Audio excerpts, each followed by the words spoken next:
Ljubitelji životinja, dobrodošao na kanal Kućni ljubimci TV. Ovdje je Mirko i sada ću ti otkriti što napraviti kada je pas agresivan prema drugim psima.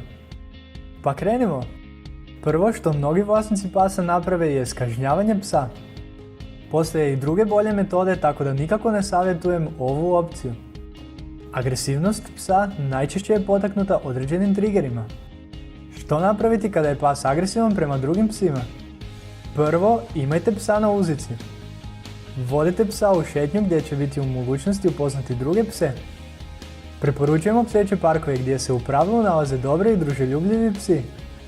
Dajte psu vremena da se druži s drugim psima. Ipak, pobrinite se da možete brzo odmaknuti svog kućnog ljubimca ako počinje pokazivati znakove agresivnosti prema drugim psima. Drugo, izolirajte kućnog ljubimca ako je potrebno. Kada izlažete svog psa drugim psima, to može uzrokovati povećanje stresa kod vašeg kućnog ljubimca. Ako primijetite znakove napetosti, odmah ga izdvojite od drugih pasa kako bi se umirio.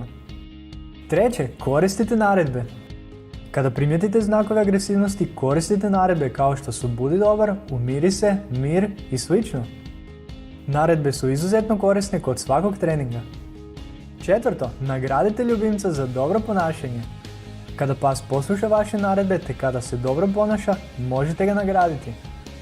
Ovim postupkom pas će zaključiti da kada se smiri ili kada ne napada, slijedi nešto dobro.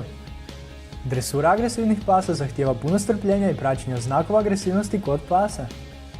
Ako posjedujete psa koji spada u kategoriju agresivnih pasa, svakako preporučujem ranu socijalizaciju. Kako biste saznali više, izradio sam za vas članak s detaljnim uputama i 7 najčešćih znakova agresivnosti pasa. Link je u opisu videa. Ako vam je video bio koristan i dobar, kliknite like i pretplatite se kako ne biste propustili nove u budućnosti. Sačuvajmo naše kućne ljubimce zdravima i veselima, lijep pozdrav!